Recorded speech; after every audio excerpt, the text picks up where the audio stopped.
For the painter, color is not just something to measure and theorize, but matter to bring into life. At some point, the science of color has to make way for the art of color.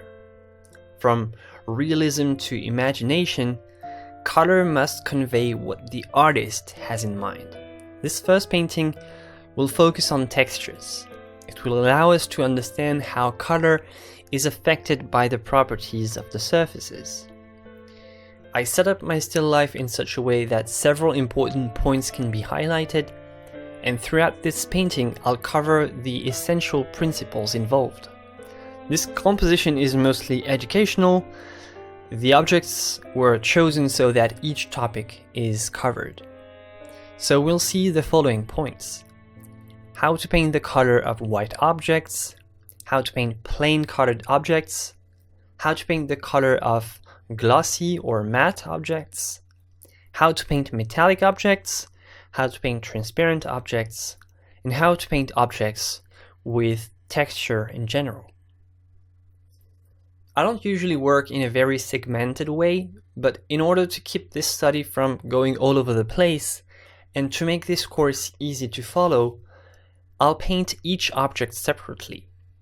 In your own paintings, you might want to paint in a more unified way, but this is just how I'll do this for this demonstration.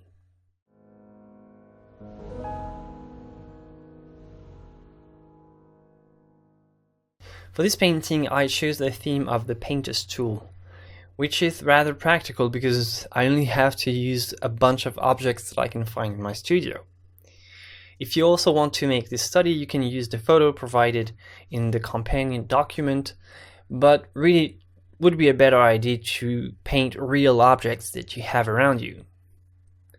To associate the colors for my composition, I start of course by observing the color of the objects I have at my disposal. I try to combine them in a way that I find pleasing to the eye. I'm inspired by blue and cyan pigments, so I decide that this will be the central color of this composition. I also found a peacock feather that will be a wonderful subject to create some sort of focus point. I'll try to associate it with objects that have a complementary color, like something brown or orange. I use wooden objects, bottles of oil and medium. And to complete this sort of dark brown theme, going with the blue, I'll use a black background to unify everything. Using the idea of the balance, I try to create a balance in terms of chroma. Blue will be the tonic. It will not be very big, but it will be very chromatic, while gray, brown, yellow, orange, it will all be part of the dominant and subdominant colors, so they will occupy more space, but they will be less chromatic. Light is also a big part of my composition. I use a very simple black box made out of cardboard. The black box works like a small camera obscura. First, it prevents the light of my studio from polluting the light in the setup, and this way only the lamp dedicated to this black box will light the subject. It helps me control the light and the shadows in my composition with a single directional light source. This type of setup creates a better sense of volume and emphasizes the form of the objects. The second benefit is that it reduces the amount of reflected light bouncing from the sides and from below. This also reinforces the form. And the third and final benefit is that this black box allows me to control the quality of the light. To have a nice, soft and unidirectional light, I made a hole in the top and taped several sheets of tracing paper to make the light more diffused. With a simple piece of cardboard, I can close it or open it to let more light in. If I want to, I can also use a filter to have a nice colored light. This possibility greatly widens my option. However, in this case, I'll keep a neutral white light. Now I just place my canvas next to the black box at eye level. I will use the side size technique to compare the still life and the painting. This technique is excellent for realism, and since the goal is to make a painting that appears to have exactly the same appearance, using the side size technique will be a great way to make visual comparison with a high level of accuracy.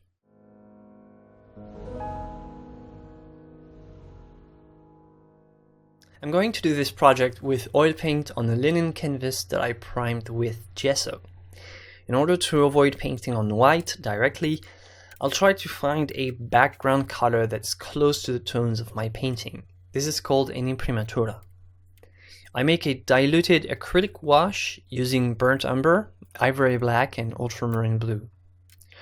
Although I'm making an oil painting, acrylic is handy for creating this background because it dries quickly. Be careful that this is only possible if the acrylic is applied before the oil, and never paint with acrylic after using oil. Another trick to give a color to this background is to incorporate some acrylic paint directly into the gesso before priming.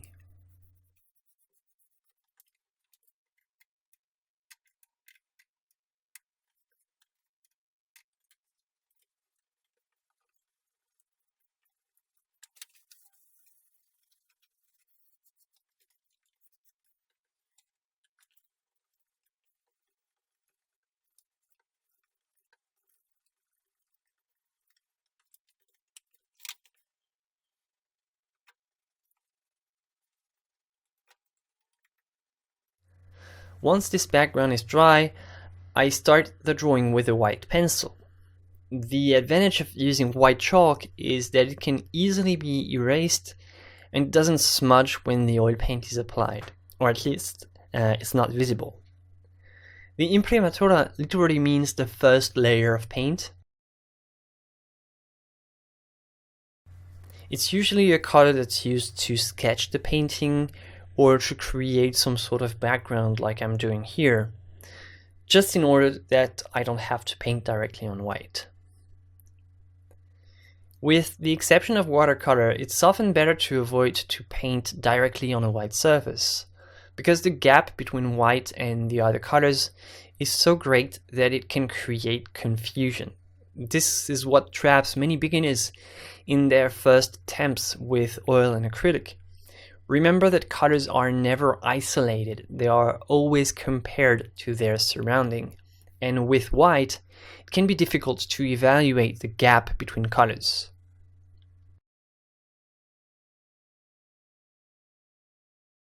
The imprimatura also indirectly affects the painting as a whole, by giving it an underlying tonality.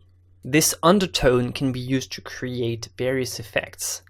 You can let it appear here and there, or you can make it visible through transparency. In this study by Jean-Baptiste Greuze, we can see the red-orange imprimatura appearing in the hair and on the edges of the shadows. This relationship between imprimatura and the flesh tones brings a great variety as well as interesting dynamism to this portrait. The classical imprimatura used by Renaissance artists was generally painted with a more or less diluted wash of an earth pigment, such as natural umber or burnt sienna. One can experiment with different pigments to create all sorts of effects: dark blue, cyan, violet, even green or yellow. Be careful about drying times if you're directly painting with oil for this step, but if you're doing like I do, and if you do an acrylic imprimatura, you don't really have to worry about drying times. And all the shades can be used as a basis for your chromatic composition, so you can have fun and experiment with all types of colors.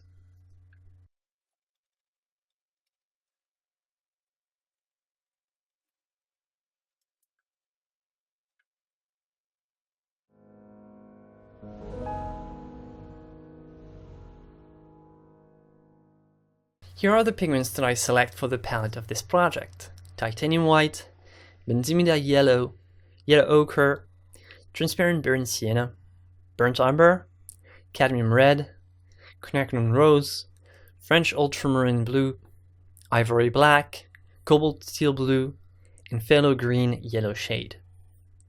For this project, I am more or less using my go-to palette, which has no particular connection with this subject. This selection of pigments cover a very large gamut. For this study, my goal is to show you how to create colors as realistically as possible with just the pigments you have. So I don't make a color study or a chromatic map before I start. So my only visual guide will be the still life and the color of the objects themselves. Here's what my color mixing strategy is going to be for this painting. For each color, I'll try to decline my mixes in 3 versions: highlights, local color or halftones, and shadows. This strategy will allow you to visualize how I break down the values into 3 to easily reproduce volume and textures. It's a strategy that I really recommend, by the way, and if you want, you can break down the values into 5, 6, 7, 8, 9, or 10, depending on the degree of precision you feel comfortable with. You can also use the color diagrams that come with this course if you want. But you'll see that only 3 well-chosen colors are enough to produce a multitude of very accurate shades, and it's the most simple version of the closed palette you can find.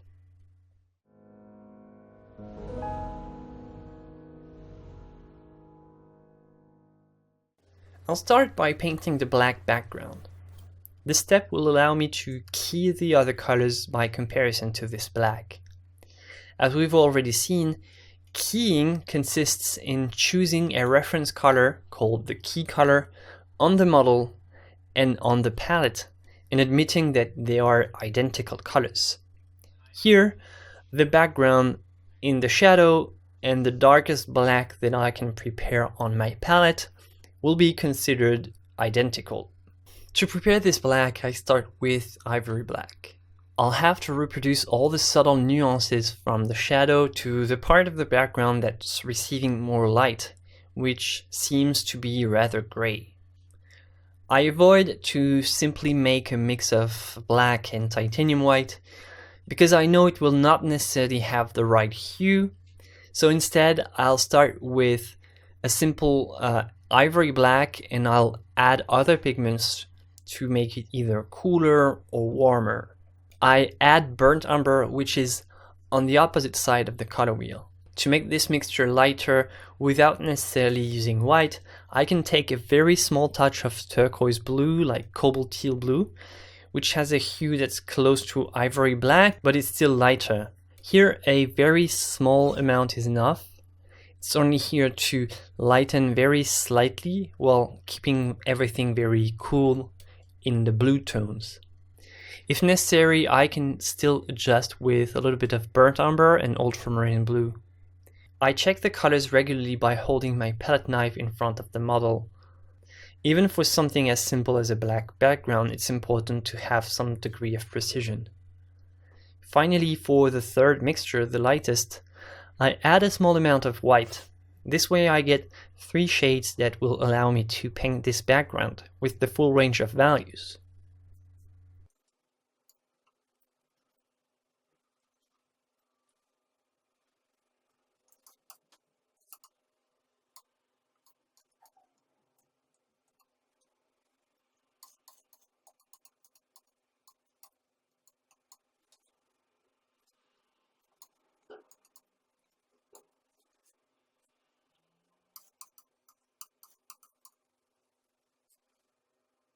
I start painting with a wide and rather soft brush to create a diffuse background.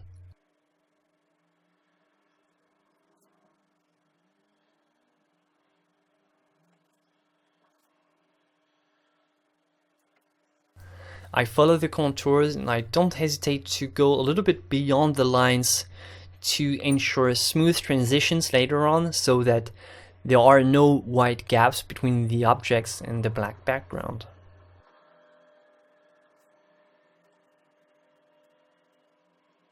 Normally, I paint the objects and their contour with the background at the same time, but here, as I have to segment my work, I couldn't work wet on wet for the contour, so the objects will have to wait.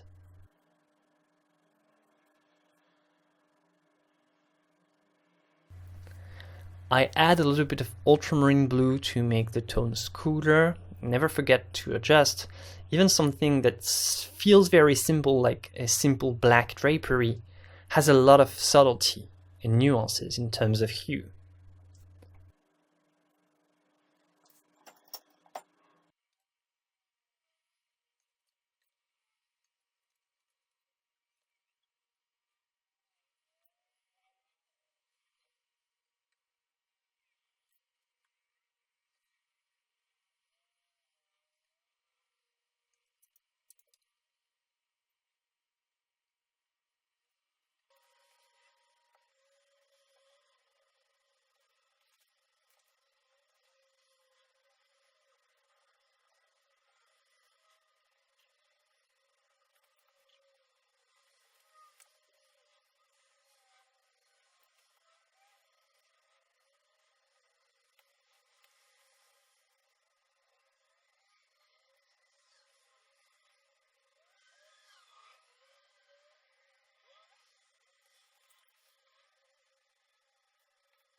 While I'm painting, I realize that I made the bottom part too light, and this gives the impression that the shadow is narrower than it's supposed to be.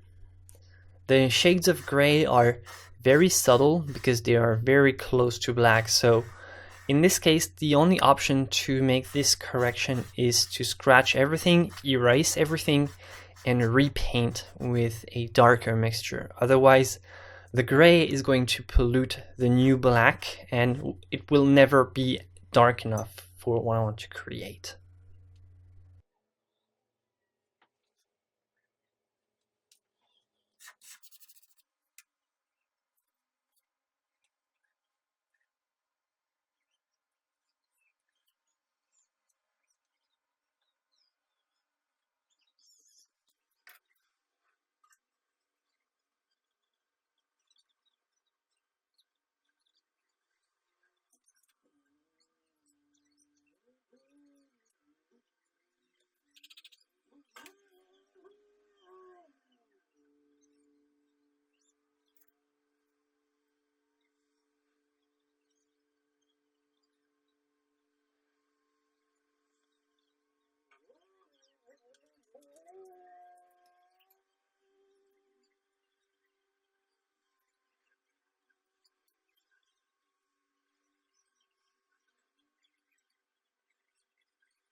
I'm going to continue with the painting of the blue drape in the background. I start with a base of ultramarine blue, to which I add a few touches of the previous gray mixture that I made, to make it duller. I adjust between blue and cyan using cobalt teal blue and ultramarine blue.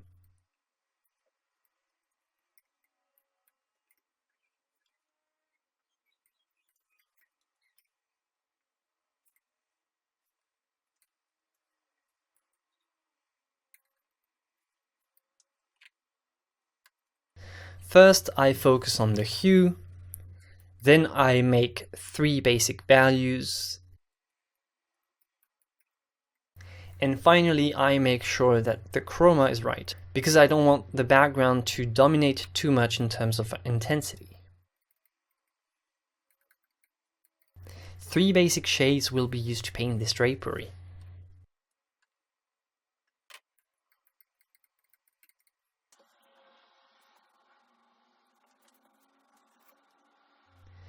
To paint this object realistically, it's crucial to reproduce the values with accuracy.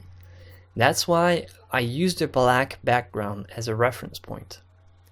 I start with the fold of the left part, which completely in the shadows is almost impossible to see because it's so close to black.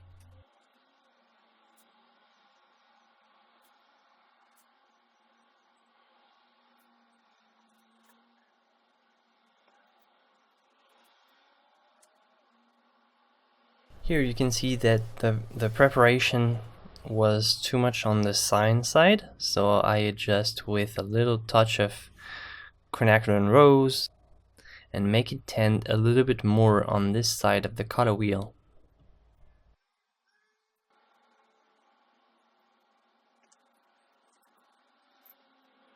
If necessary, I can mix my blue with a touch of the black mixture that I made earlier for the background. And thanks to this key color, I go on from one area to the next, trying each time to make sure not that I have the right color per se, but that the gap between my color and the previous ones is identical to the gap that I can see on the model. All my strategy will be based on this technique for the rest of the painting. This is the best strategy to make colors look very realistic.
At the beginning, the main masses of color are just roughly sketched.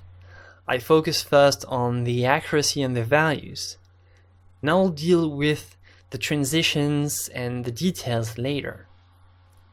I adjust the values again to darken the upper part, creating a dark halo that will focus the attention on the center of the painting.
When blending the colors, you need to prioritize the values.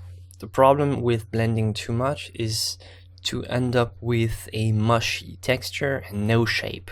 Blending generally looks nice, but it's like the sustain pedal on a piano. It has to be used reasonably. If you're a pianist, you know that if you keep your foot on the pedal all the time, all the notes will create an unpleasant, annoying humming sound. This is not what you want, and it's very similar for painting. There are parts that you want to blend, but you don't want to blend everything with a big soft brush. To create a realistic impression, the colors and values need to be accurate, and too much blending will just blend everything away to create a big blob of paint that looks very soft but doesn't look like anything real. So remember to blend with moderation. Always prioritize accuracy and go back to the palette as often as possible. Avoid blending with a large, soft, empty brush, at least at this stage of the painting, or you will end up losing control of your colors.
I can now deal with the details and the transitions with more care.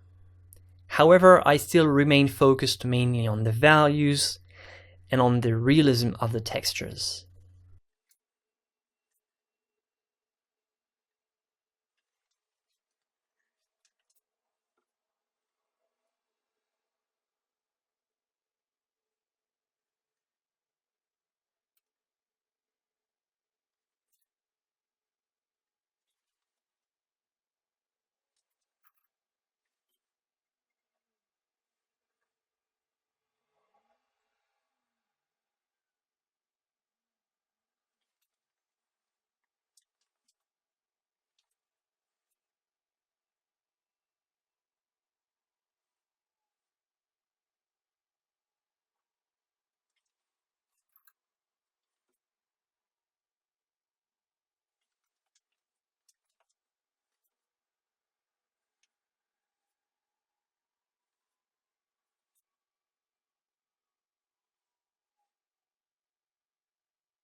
I will now paint the piece of white fabric.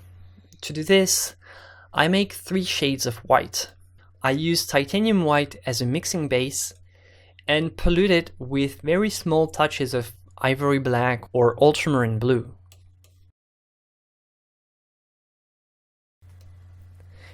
I use rather cool colors here because the lighting of the room is around 5000 kelvins, but if the source was a warm lamp, yellow or brown could have been used for the same thing.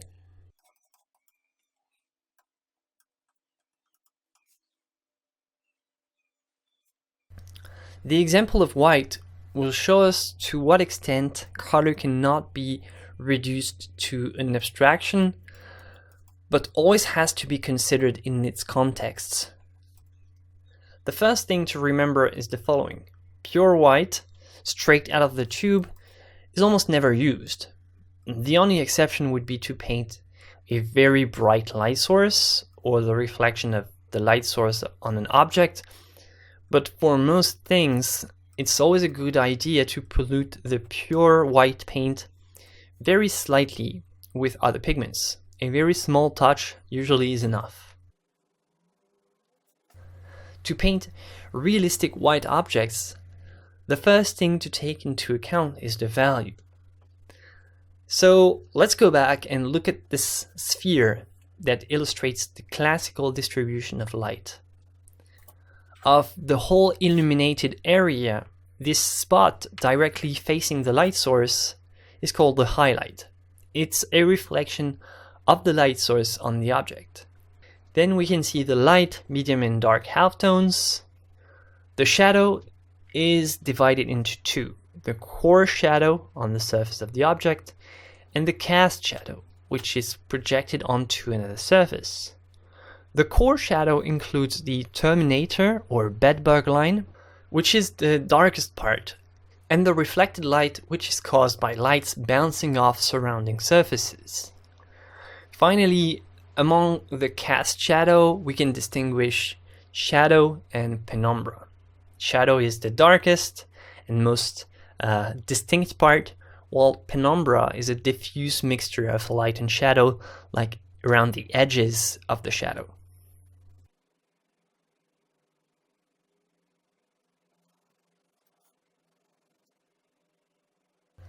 The softness and intensity of the light source plays a major role in the appearance of the shadow. The quality of a light source can be described by 2 criteria: intensity, weak or strong, and diffusion, diffused or specular light source. The intensity is measured in lumens. It depends, of course, on the power of the light source, but also depends on the distance. The further the subject is from the source, the less light it receives. The amount of light is inversely proportional to the distance. Therefore, the further from the source, the more the value of the colors decreases. If you remember what we saw about the relationship between value and chroma, it also means that the maximum chroma of an object decreases as it moves away from the light source, or as the intensity of the light decreases.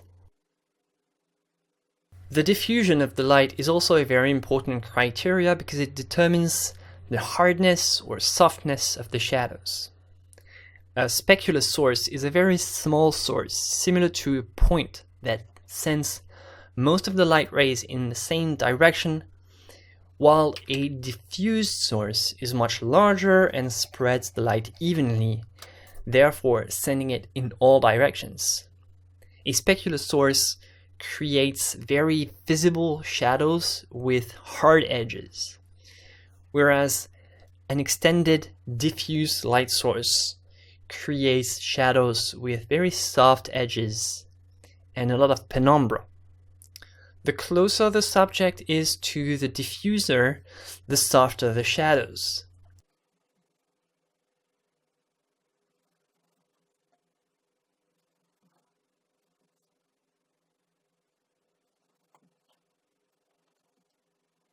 Painting lights and shadows, even without adding color, is something complex already. And it doesn't stop there, because painting a white object as this piece of fabric also requires to control hues.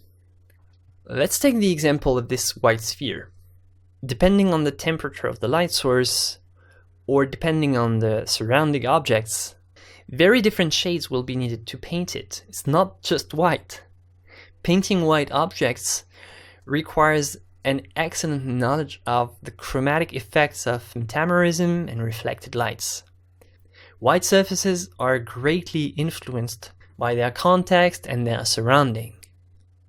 In most situations, using pure white straight out of the tube is far from being the best option to paint a white object. Much more realistic effects can be obtained by breaking the purity of the white pigments. Remember the basic. You can't really paint a white object using only gradations of white and black, at least most of the time. The minimal requirement is to use white, black, and some type of brown like raw umber to alternate between warm and cool. So the black will create the cool shades and the umber will reveal the warmer shade. You can do the same with a mix of burnt umber and ultramarine blue if you want to avoid black, and this way you can alternate between warm and cool easily. In the case of a light source that's particularly cool, a touch of cyan or blue can create a convincing effect. I like to use cobalt teal blue because it's quite light and bring subtle opaque undertones which complement the white quite well. In the case of a warm light source, like a candle, yellow or orange will work really great to create this impression of white in a warm atmosphere. Take a small amount on the tip of your brush to bring variety. Finally, always be on the lookout for the surrounding shades and reflected colors. Any object of color placed next to a white object will affect its hue through the reflected lights. A white wall reflects white light, but an orange wall reflects orange light. Therefore, don't hesitate to add a touch of the color of the neighboring objects into the reflected lights of the white object. This will not only bring variety, but also realism in your colors. Remember that white is not a color out of context. You should always compare it to the surroundings.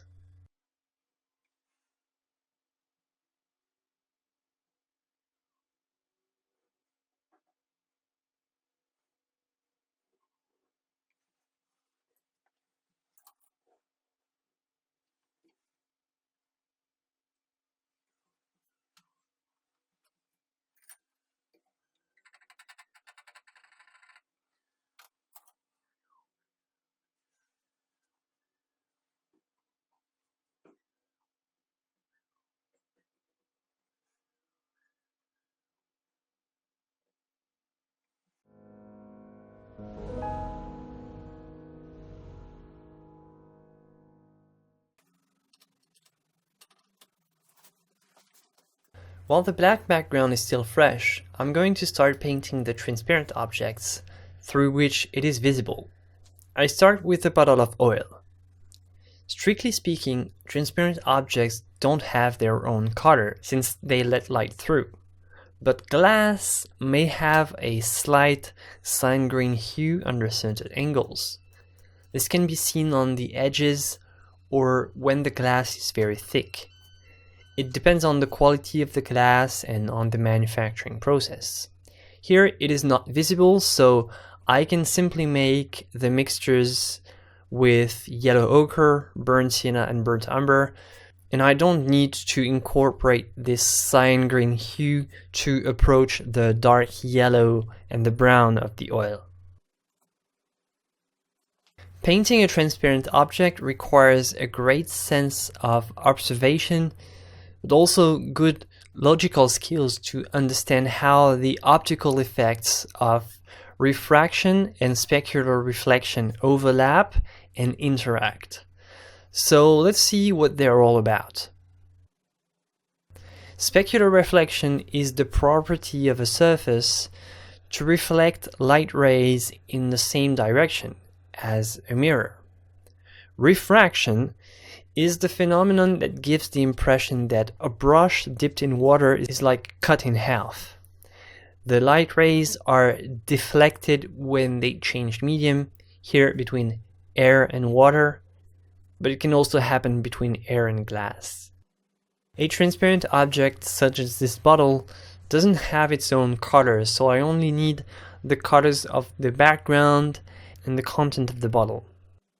I start with the color of the surrounding objects and the background color on the outside of the glass. Then I concentrate on the colors seen through the object by refraction. I pay close attention to the distortions because this is the type of details that make the object look more realistic.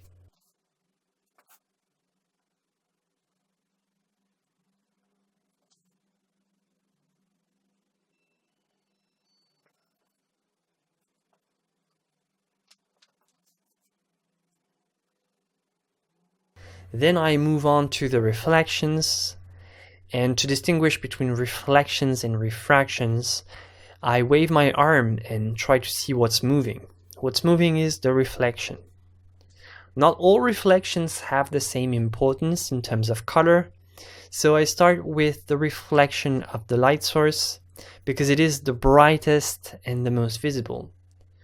For this, you'll most likely have to create a very bright mixture, extremely close to white.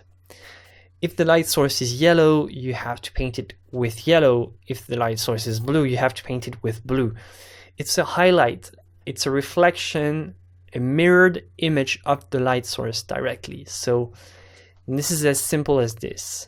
Paint it with the same color as the light source.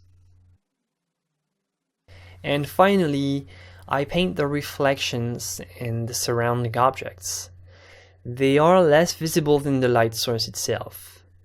They are composed of a blend of the reflected image and the objects behind.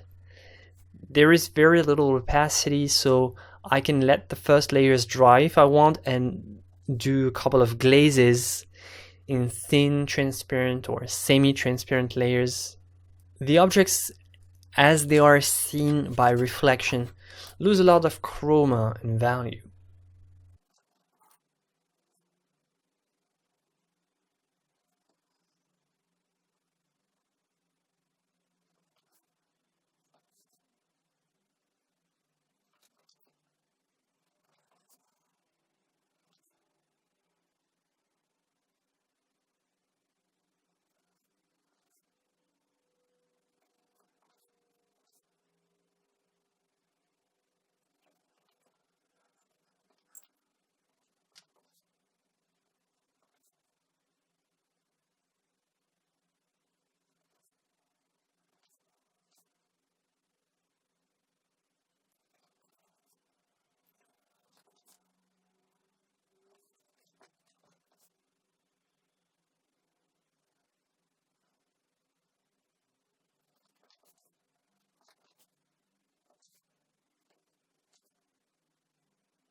Now I start painting the color of the oil. It's actually linseed stand oil, which is a lot darker and more brown than regular linseed oil.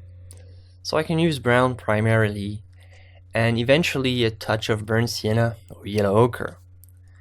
The fact that it's in the background and doesn't receive that much light also makes this object appear a lot darker than it is normally. In reality, stand oil is very honey-like with an amber-looking hue.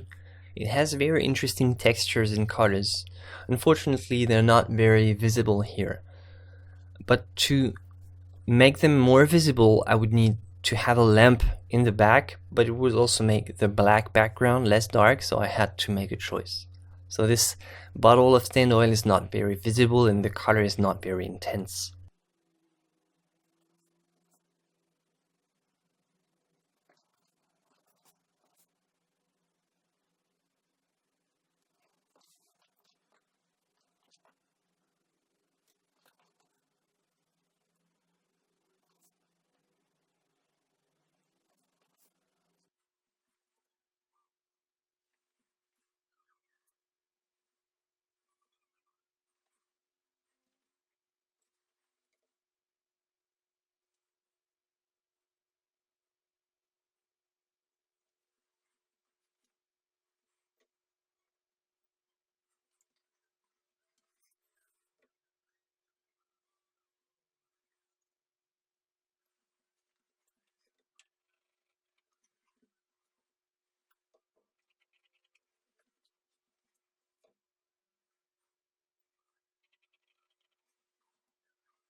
I now paint the glass molar, through which you can see the colors of the oil bottle, the black background, and the brushes.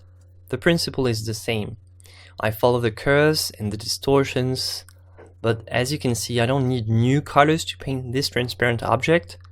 The surrounding colors are enough. Through the glass, you can mostly see the black background and the yellow-brown of the oil. And the reflections reveal the brushes nearby for the most part. I leave the blue for later, when I will do the pigment bowl, because it's the same color and I'm dealing with all colors step by step.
I now move on to the jar of phthalo green powder, which has both transparent on the glass and opaque parts with a lot of different textures. I focus on the local color of the powder. I try to achieve it here by mixing phthalo green, ultramarine blue, ivory black, and a little bit of white.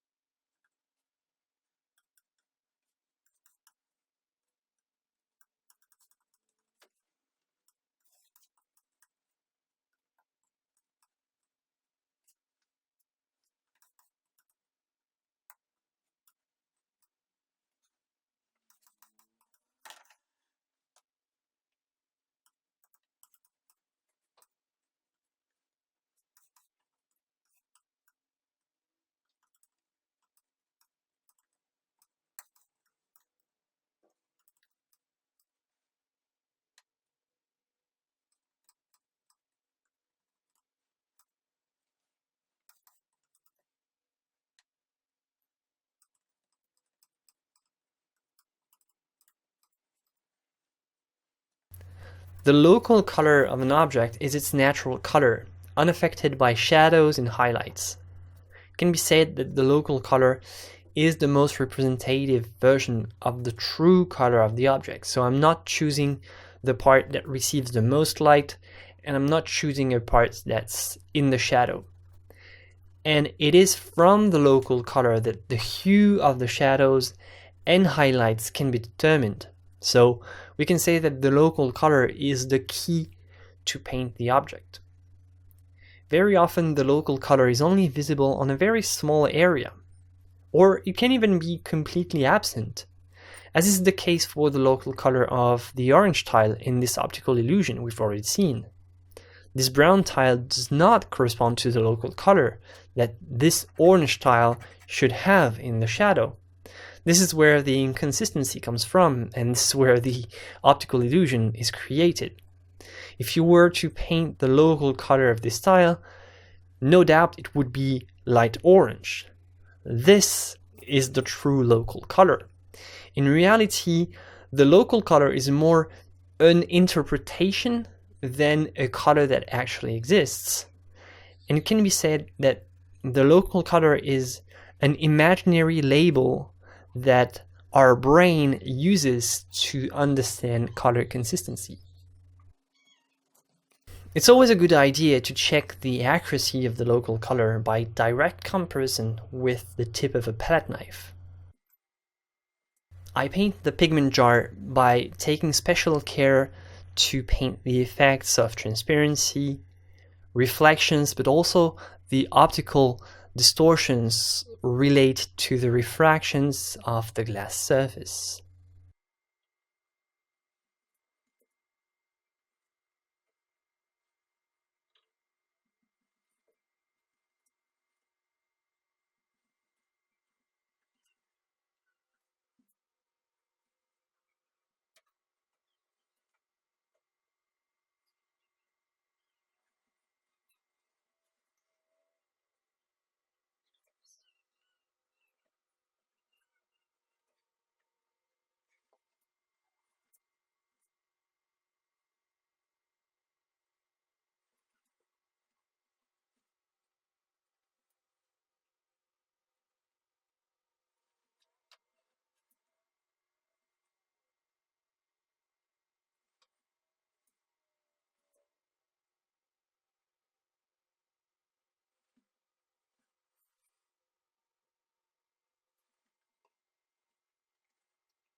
To paint the phthalo powder, I use a small flat brush and I try to follow the shape of the jar very carefully.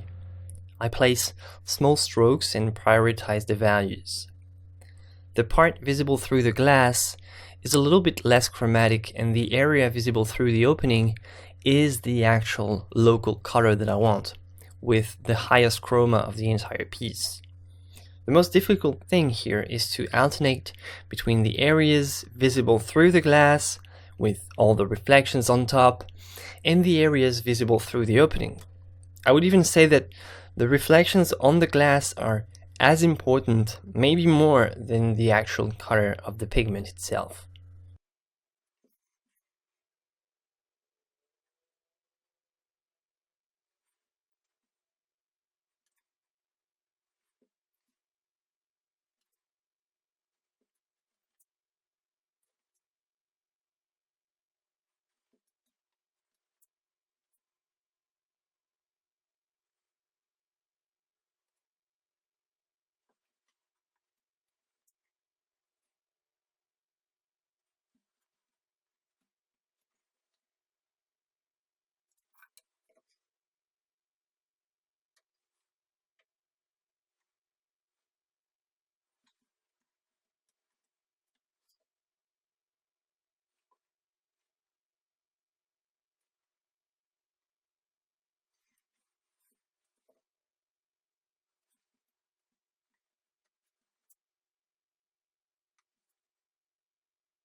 I'll now paint the blue bowl. containing ultramarine blue powder. I pre-mix my colors using ultramarine blue, burnt umber, and a few touches of cyan and yellow.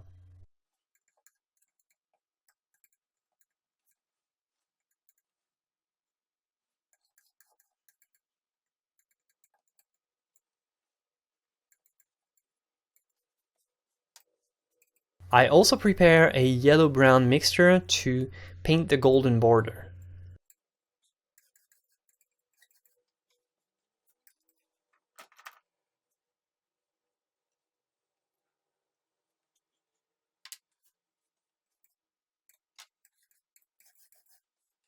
Finally, I pre-mix a light blue for the pigment powder.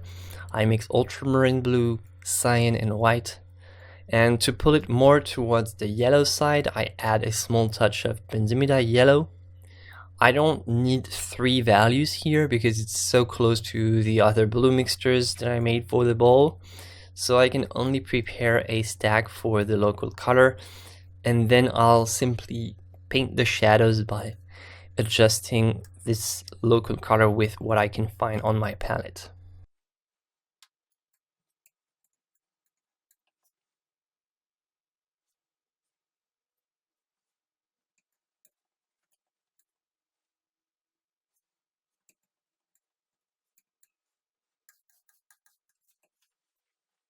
Here, the realism of this part of the painting will lie in my ability to represent the textures realistically.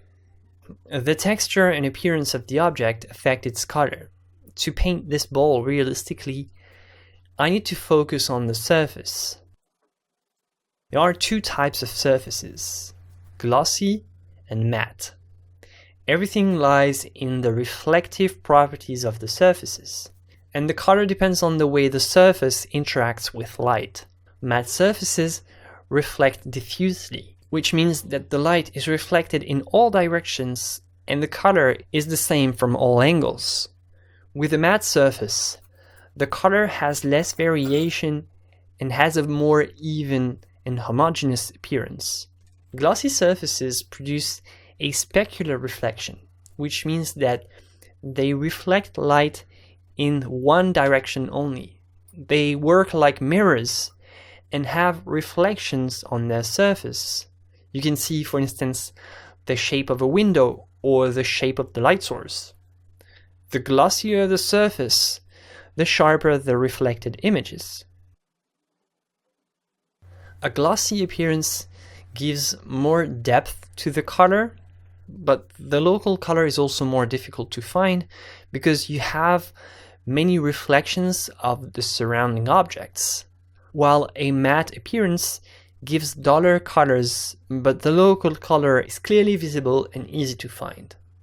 The more matte an object is, the closer the color of the highlights is to the local color. In fact, this happens because highlights are a reflection of the light source, and if the surface is very matte, then there are not many reflections on the surface, so the difference between the local color and the highlights is almost non-existent. On the other hand, the glossier the surface, the more clearly the reflections are visible with sharp edges and high contrast, just like a mirror. Matte objects have very soft and diffuse transitions between the lightest and darkest parts, while glossy objects have very hard and contrasting transitions, where shadows stand out clearly from the light. On a glossy object, the shadows are darker, the highlights are lighter, and the transition from shadows to light is cut off with sharp edges.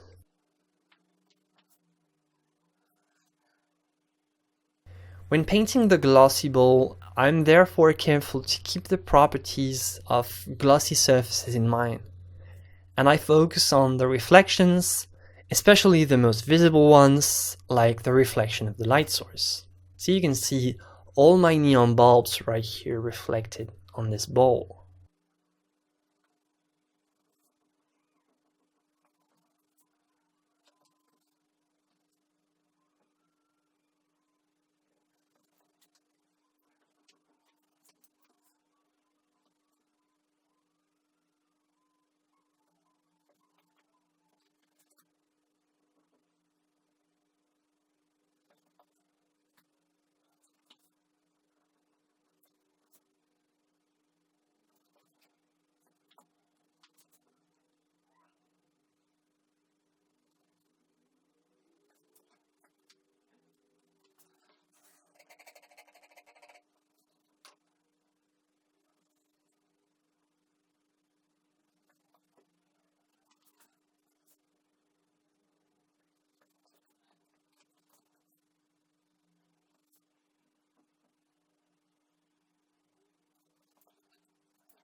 For objects reflected on the surface of the ball, I try to create a mix between the color of the reflected objects and the blue color of the ball, because the reflected images are tinted with the color of the surface.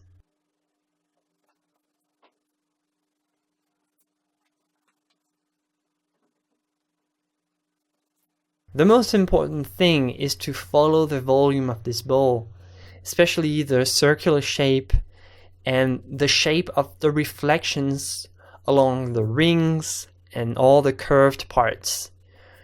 I also pay attention to the inverted reflections.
It's very fun to paint glossy objects with lots of specular reflections. And it's also a great exercise, not only to understand color, but also to understand light and texture. The highlights are a direct reflection of the light source, so they force you to really think about the orientation of the light source, the shape of the object, and the angle of incidence. But if you can paint these successfully, the texture will immediately appear, creating a wonderful impression of volume and a very realistic effect. It was said that in ancient Greece, the painter Zeuxis was so good at representing textures that birds would fly down to peck at the grapes he painted. I don't know how true the story is. Pliny the Elder states that Zeuxis and another painter named Parrhasius once had a painting contest. Zeuxis deceived the birds with the realism of his grapes and felt pretty good about himself, but when the time came to remove the curtain hiding Parrhasius' painting, it turned out that it wasn't even a curtain, but a painted illusion. It's a funny story, regardless, and it shows how important textures are in creating realistic looking paintings. If you try to improve at painting textures, I strongly suggest starting with glossy, shiny objects like this. Metallic pots also work great. Silverware is great to paint, but we'll see that in the next chapter on metallic objects.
I now paint the golden edge with a few light brown strokes, and I use almost pure white to indicate the highlights, indicating the direction of the light source actually.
Finally, I paint the stack of powder, and this part is very different because it's very matte. I pay attention to the texture. I use subtle impasto to represent the small chunks of powder.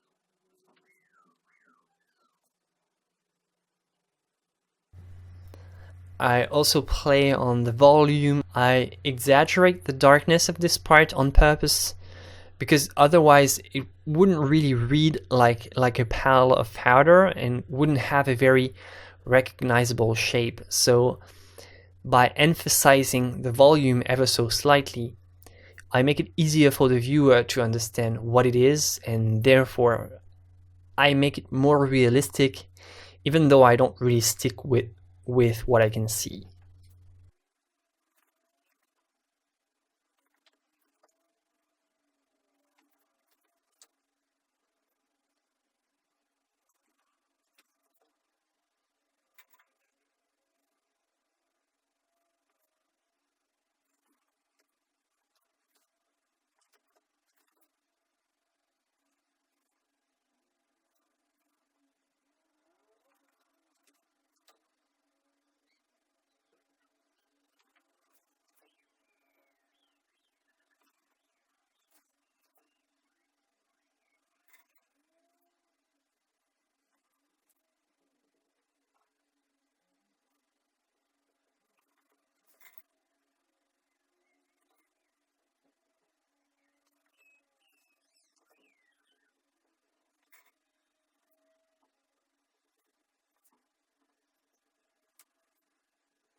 To finish, I paint the residues of powder outside of the bowl, on the table and on the wooden palette.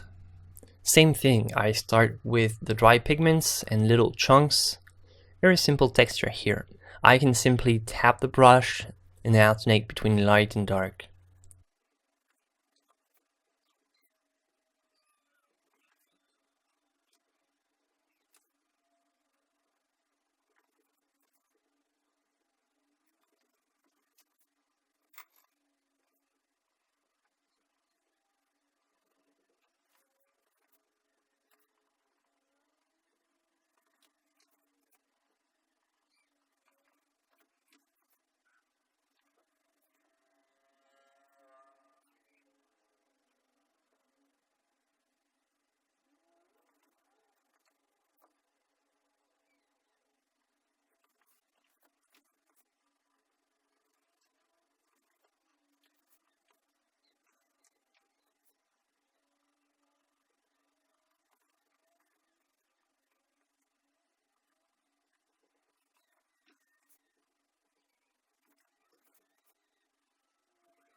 Then I move on to the wet paint, which is actually a lot darker than the powder.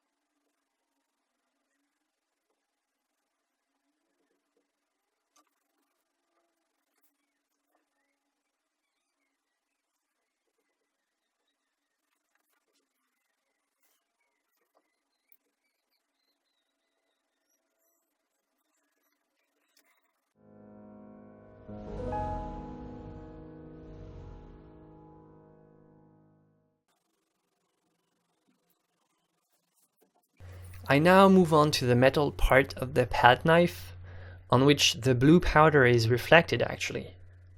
I don't need any new colors because here again, the success of these textures relies mainly on the reflections. So the small golden copper ferrule can be made with very simple colors that I use for the border of the bowl, and the color of the metallic objects in general depend primarily on the appearance of their surfaces and especially on their shine. Metallic objects have specular reflections, so they can be painted like all opaque glossy objects. Let's say it right away, the metallic paint tubes sold by some manufacturers must be avoided. The so-called gold or silver paint tubes are in fact paints containing shiny microparticles that gives the painted surface an iridescent appearance.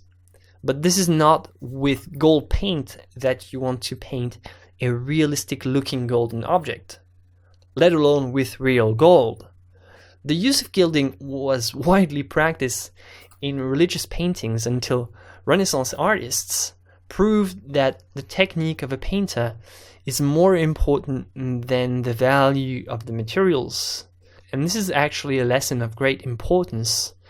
The knowledge of an accomplished artist in terms of color mixing is worth more than a painting made with gold.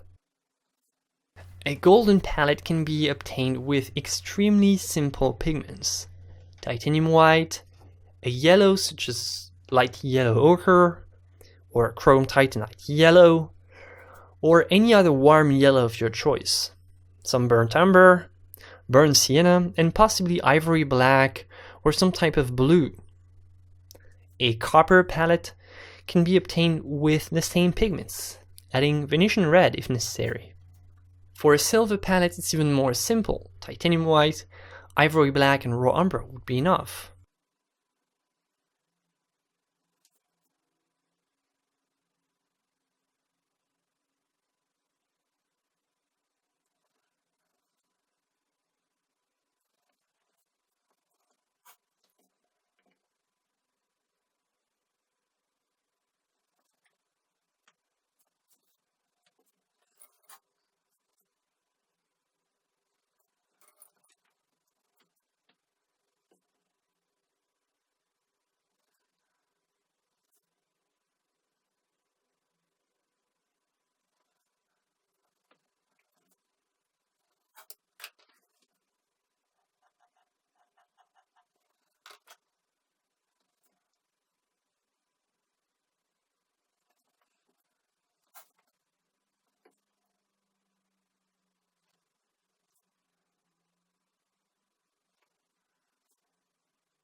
To paint the small oxidized brass jewel box, I have to modify my warm mixes to give the metal a slightly greenish hue.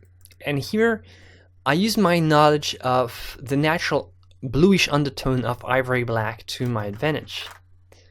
Because ivory black has a bluish undertone, by combining it with yellow ochre, I get a dull, warm, greenish mixture that works quite well to paint this oxidized tones for this brass box. Again, I made 3 shades by adding a small touch of burnt sienna, if necessary, to make the mixture just a little bit warmer.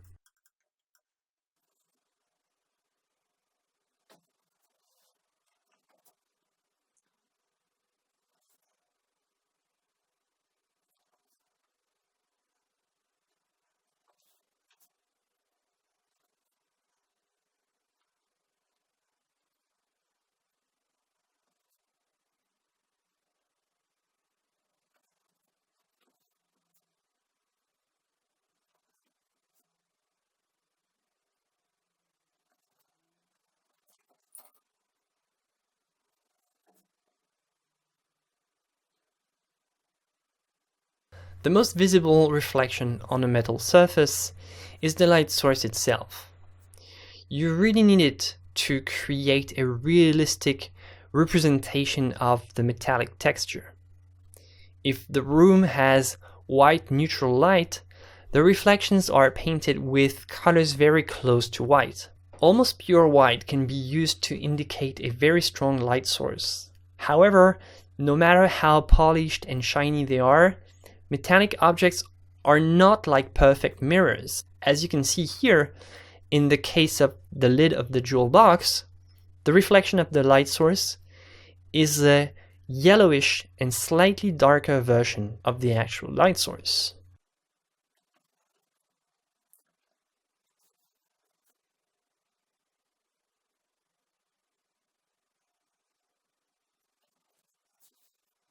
As for all objects with a glossy appearance, there is a wide range of values between highlights and shadows. The highlights are very light, the shadows very dark, and the transitions are very sharp. In this case, the inside of the lid is glossy, but the matte outer contours and the ornaments create a non-reflective texture.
This jewel box has very intricate and complex ornaments. The texture is really hard to paint in detail. However, instead of copying every minute detail, I can simply suggest them with a few well-chosen brushstrokes. If it was the main subject of my painting, I would spend more time copying the ornaments accurately, but since this object is on the side, it's not crucial to do so. So I just suggest the texture with a series of curves and tiny dots. I try to give them regularity and align them to make them feel more real.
I'm now going to paint the wooden objects, starting with the palette and the handle of the palette knife.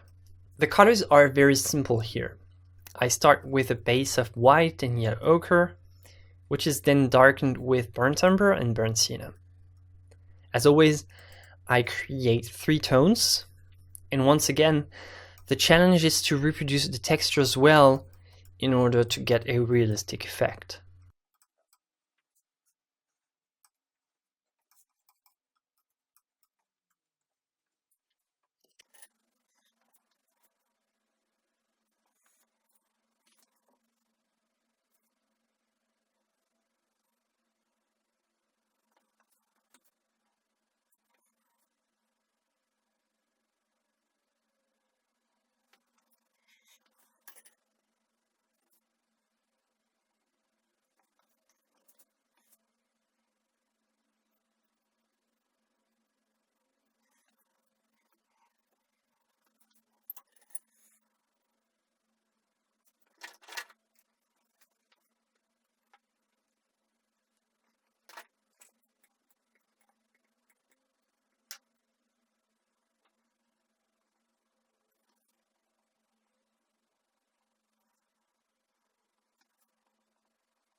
I try to follow the fibers of the wood without exaggerating this effect. I use a flat brush in a swift horizontal motion to avoid giving the impression that the rings are drawn onto the surface and to make it look like they are an integral part of the wood.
I then move on to the golden wooden pedestal at the bottom. Here I have to modify the colors a little bit so that the hue is more yellow-green. So I add a new base of yellow ochre to my previous mixes, and I add a few touches of cobalt teal blue in the light mix and a few touches of black in the dark mixes.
For this part, the most important is to create a good impression of volume and let it recede in the shadows.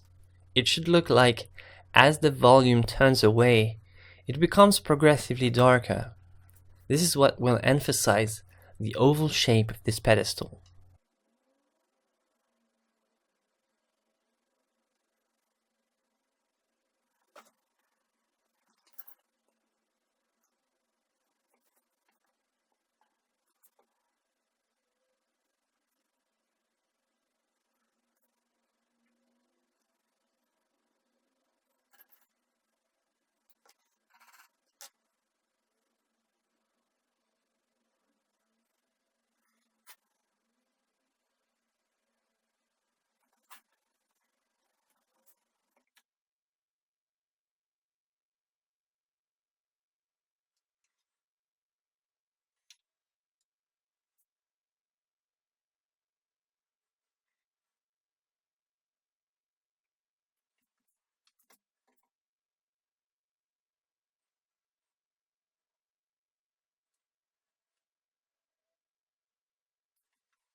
Finally, I finish with the wood on the brush handles. Their color is not very difficult to find. I just need to be careful to paint the reflections because they are quite glossy.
The last part of my painting is also the most complex, both in terms of texture and color. To paint this peacock's feather, there are no rules or technique. I have to use all the knowledge of color theory and pay attention to the most subtle nuances. Before I start, it could be useful to give the names of the different parts of the feather. This is the eye spot, also called ocella. This is the rachis, or the central stem. Finally, you can see here two series of barbs whose arrangement is similar to a comb. Each barb is composed of a series of smaller structures arranged in the same way, and they are called the barbules. So much for the technical vocabulary. Let's move on to painting. So to begin, I prepare a black mixture and a slightly lighter mixture. The aim is to paint the background visible through the barbs. Then I make several mixtures, a deep blue and an intense turquoise for the color of the ocella, using cobalt teal blue, ultramarine blue, and phthalo green to really give this mix a punch. To make this process easier, I start with the least powerful pigment and finish with the most powerful. Phthalo green can raise the chroma very strongly. It gives a great chromatic intensity. Finally, I make a couple of reddish-brown mixtures with magenta, starting from an earth base and adding a few touches of quinacridone rose.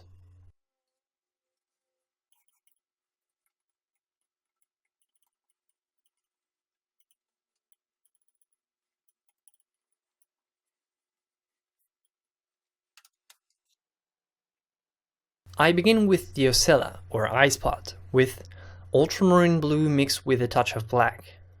It's a very dark blue that the camera can't really capture well.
I proceed by using fine strokes, imitating the barbs and following the chromatic variations.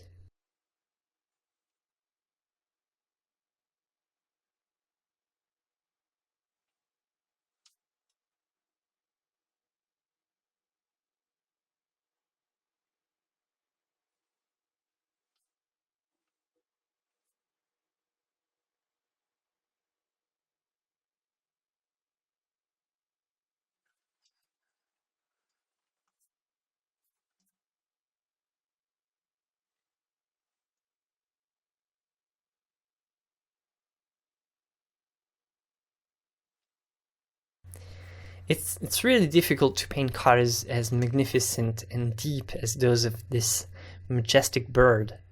Indeed, the colors of the peacock's feather aren't due to pigments, they are structural colors. Let me explain briefly. The color of birds can come from pigments or structure. Pigmentary colors can come from melanin, which is also the color that we have for our skin and hair. Melanin is very common in the animal kingdom, as is the case for brown or black birds. Another pigmentary color can come from the carotenoids that birds find in their food, which explains the hue of canaries. Now, the structural coloration of the peacocks is different because it is a phenomenon of light diffraction. A peacock feather is like a microstructure composed of tiny prisms that diffract the light and retain certain wavelength. It uses the light diffraction phenomenon to create unique iridescent colors, which means that the color changes depending on the angle from which it is observed. I know it's impossible to paint this amazing iridescence, but at least I try to take inspiration from it, making it very shiny and bright. I proceed with tiny strokes and dots, painting the barbs as if the color changes along the length. I use the sharp edge of a flat synthetic brush, as well as round brushes with very fine tips. I try to make the texture of the barbules convincing. I also fill the empty spaces with black to integrate the feather to the background. Focusing on the most subtle details, I place small dots and small strokes with various colors to try to represent the iridescent effects of the barbules.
I use small brushes for the most part, and here the shape of the brush is also important.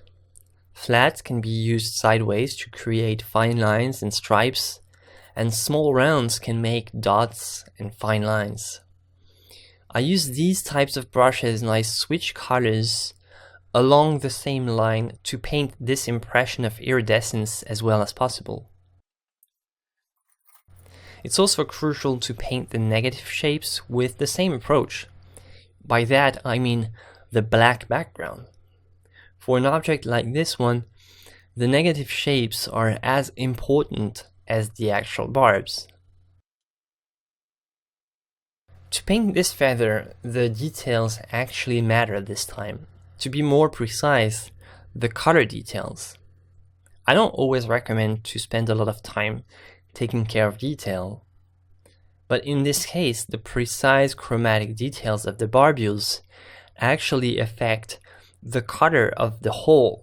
So I will spend as much time as necessary to meticulously paint the texture of the barbules.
Before I can declare that this painting is finished, I need to check all the colors one last time. Now that everything is touch dry, the corrections will be easier to do. So I first check the values using a black mirror, and I take note of all the details or nuances that I might have missed. I first realized that my white rag needs to be a little whiter on my painting. This is a problem that happens quite often when painting the lighter tones. They are easily polluted either by neighboring tones or even by a brush used for other colors. So the lighter shades dissolve into semitones during the first painting, and they sometimes need a little help to regain their true brightness. So it's often a good strategy to work in several layers and add a little bit of whiteness to the white objects.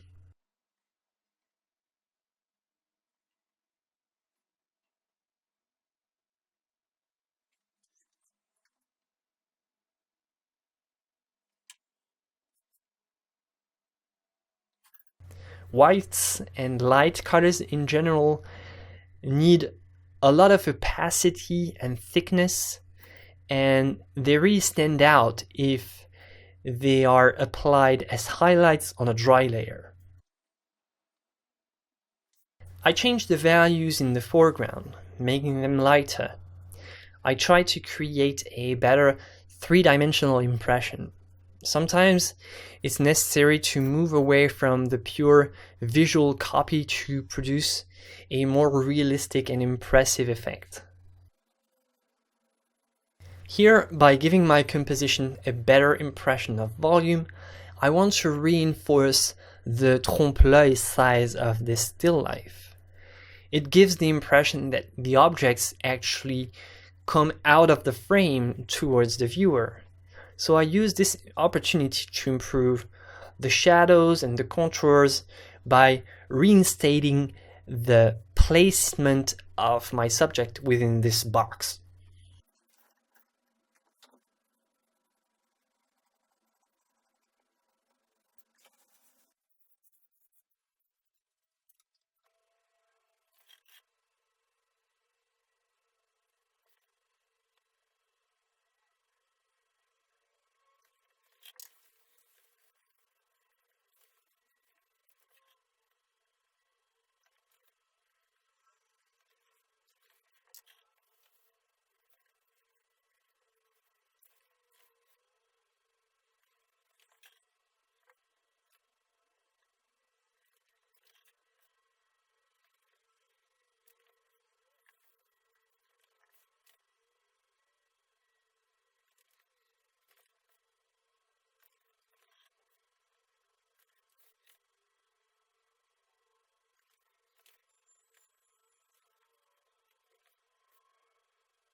Now I'm going to paint a detail that I'm not sure the camera can really capture well, but it makes a real difference in real life.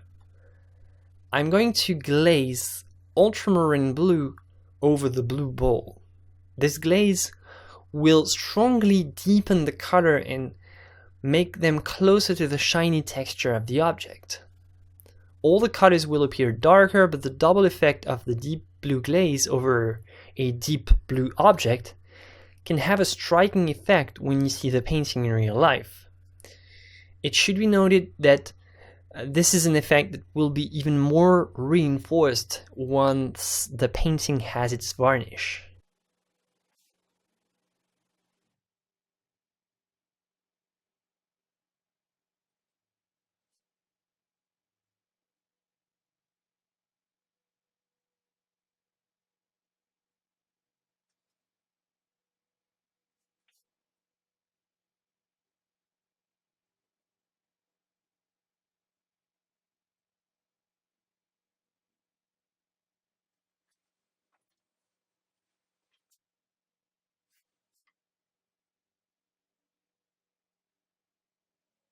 Finally, I correct the palette which was too dark and needed some touch-ups in the textures. And I take care of the last little details here and there.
The goal of this exercise was to get the most realistic colors possible, which explains this almost illusionist concern for accuracy.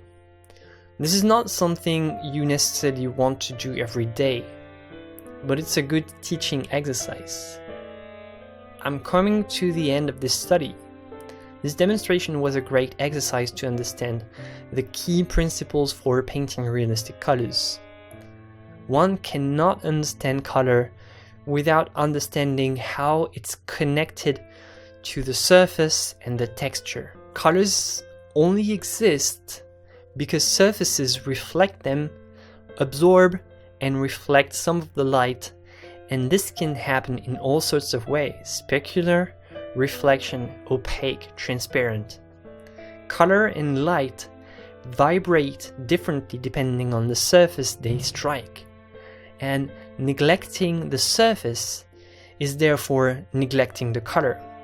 This usually results in flat paintings, and it is, in my opinion, very detrimental to the realism of the whole. So now you know, always see the color and the texture together. This is the end of this first demonstration. Thank you for watching.